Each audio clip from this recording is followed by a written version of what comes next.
Welcome to the Rock. Alcatraz, one of the stuff of Hollywood movies like The Rock, may be back in business. President Trump is seriously floating the idea of reopening the notorious island prison to house America's most violent offenders and even illegal immigrants. It's been shut down since the 1960s, but President Trump sees it as a way to combat what he calls radicalized judges. Check it out. Our country needs law and order. Alcatraz is, I would say, the ultimate, right? Alcatraz, Sing Sing and Alcatraz, the movies.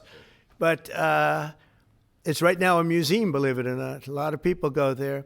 It housed the most violent criminals in the world, and nobody ever escaped. One person almost got there, but they, as you know the story, they found his clothing rather badly ripped up, and it was a lot of shark bites. And we'll see if we can bring it back in large form, add a lot. It sort of represents something that's both horrible and beautiful. And another game-changing idea, the Trump DHS offering to pay for illegal alien self-deportation flights and offer an additional $1,000 stipend to leave. Here's the president on that. We're going to pay each one a certain amount of money, and we're going to get them a beautiful flight back to where they came from, and they have a period of time. And if they make it, we're going to work with them so that maybe someday, with a little work, they can come back in if they're good people. If they don't work, and if we take them out after the date, then they're never coming back. So I want to go to our San Francisco correspondent. That would be Greg Gutel. You've been at Alcatraz twice. You think you're going to see this Yes, I was there in your lifetime? I was there by choice. It was our it was our grade school and high school field trip. I think they wanted to scare us straight, but it was San Francisco. Didn't work. Well, I mean, that came out wrong. Straight. But you know what he's trying to do? I think what Trump's doing is he's trying to paint a grim picture for illegals who think they're going to wait this out. You know, is your country really as bad as Alcatraz? Maybe instead of seeking asylum here, you might think twice. He's trying to undo the perception of the incentives that were put in place that caused this unprecedented invasion. So, you know, sending them to Alcatraz is kind of a compromise between El Salvador and the Roosevelt Hotel, where they're staying at now. If you pay them $1,000, okay, that's 2 or 3 days of room and board that they would already get. So you're probably saving money by giving them $1,000 bucks. But what's interesting here is the number one concern that Trump ran on was illegal immigration, and he crushed it. So the Democrats replaced that with judges.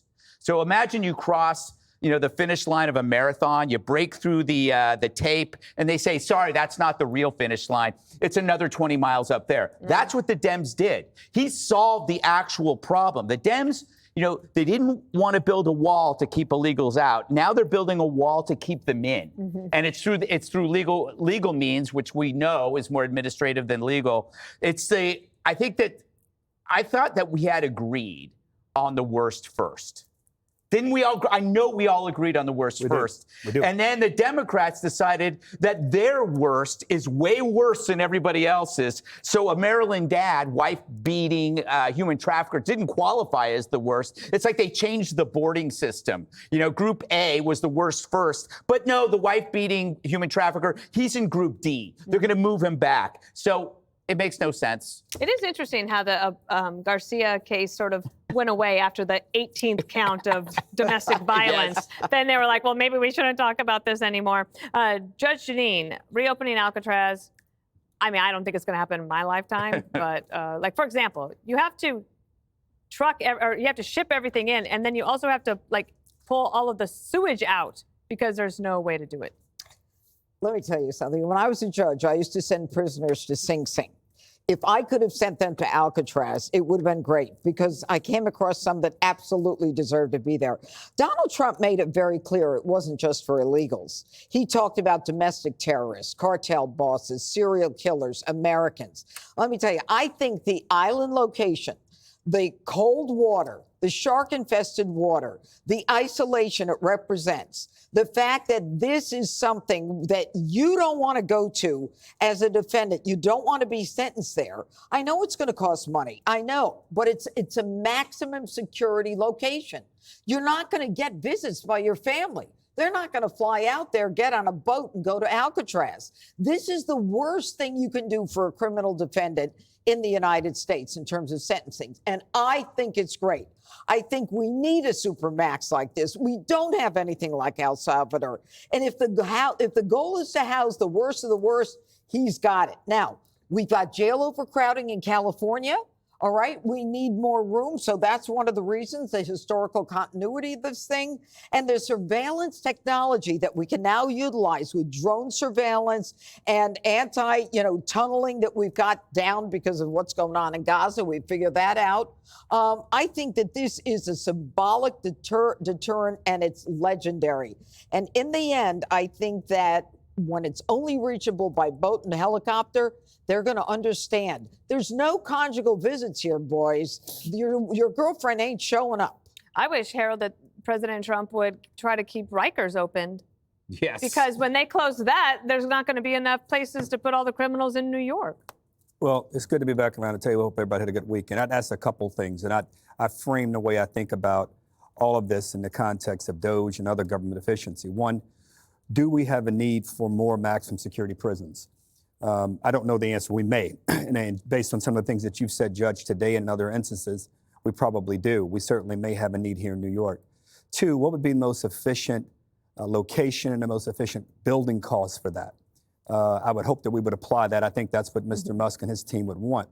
In light of all of that, it just strikes me as hard to believe that Alcatraz, which for those who have seen it, it's a beautiful piece of real estate. It has a weird history and a tortured history. Al Capone was there. It was closed in 1963 by, of all people, Robert F. Kennedy, when he was the Attorney General. You look at it there. I mean, if you've been to San Francisco and you've been there before, you know what you're dealing with here. There's no doubt it has some security apparatus to it that's interesting. But the reason they closed it, Dana touched on at the outset, is because of cost.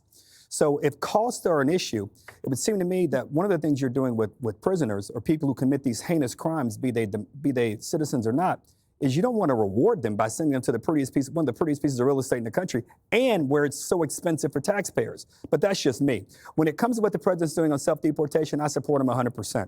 I hope that 1,000 is enough. I think he's even wondering himself if $1,000 and a coach class ticket is going to get people to self-deport.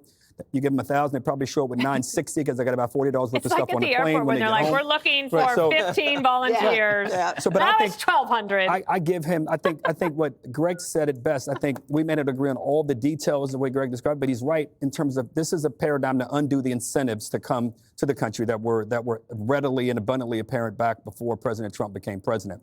Hopefully this works. If it doesn't, hopefully they try something different. As I said, I'm always for trying bold things to get bold outcomes. And deportations of criminals in the worst first, it has to be foremost in the president's mind, as it has been now for 112, 105 or 106 days. I think one of the things, Jesse, on the self-deportation that is helpful, and that he said it, and he made the stronger point, and I think they need to emphasize this, is that if you take us up on this and you do the right thing and you go back, then you could have a legal path to get back here. So that might be the incentive. That's just a trick, Dana. We're just telling them that. Hey, you're off message. What is the message anyway? I don't know. What is the message? The message is Trump forces everybody into his frame. The Democrats woke up on Monday. They didn't want to talk about illegal immigration. No. They had no plans to talk about Alcatraz, but they're talking about Alcatraz and they're defending criminal migrants. Please don't send them to prison. It's exactly what Trump's trying to do here. And he looks like a creative problem solver. And then what Greg said, you have migrants now thinking, I don't want to come here, and other migrants who are here saying, now I think I should leave. Mm-hmm. No one has ever escaped except Sean Connery. I think, no, it's true. And Sean Hannity. There's Frank Morris and the brothers. Frank Morris and the brothers, I forgot. I thought it was Nick Cage. He has a mandate for mass deportations. You cannot let the rule of law become a suicide pact. If you have 20 million illegals here, you cannot have 20 million hearings. So he has to either invoke more wartime powers acts like he has, or the Supreme Court has to narrow due process, because right now it's a disaster. The pandemic. What did the court say? We couldn't even go to church. Not that I was going to church, but if I had wanted to go to church, I wasn't allowed to go to church. The courts can't step in and say, you guys have to leave the country. These are emergency powers that need to be invoked because this is a national emergency. We had a demented president who allowed an invasion, and the courts never stepped in. Now we have a president with a mandate who's trying to stop the invasion, and the courts are stepping in to stop the president from stopping an invasion. That is crazy. Judge, I've said it 100 times. We need to stop people from going to law school. The president needs to sign an like executive you. order Jesse, people like you like should to you. put a You 10-year should go to law ban on people going to law school, just so we can figure out what the heck is going on. You know the other option for the president is just Hire have a Congress lawyer. pass new laws. That's the most effective way. Yeah. Good luck waiting for that, Harold. Well, but that's how our society, that's how our It's world not works. wrong, but it's unlikely. Click here to subscribe to the Fox News YouTube page to catch our hottest interviews and most compelling analysis. You won't get it anywhere else.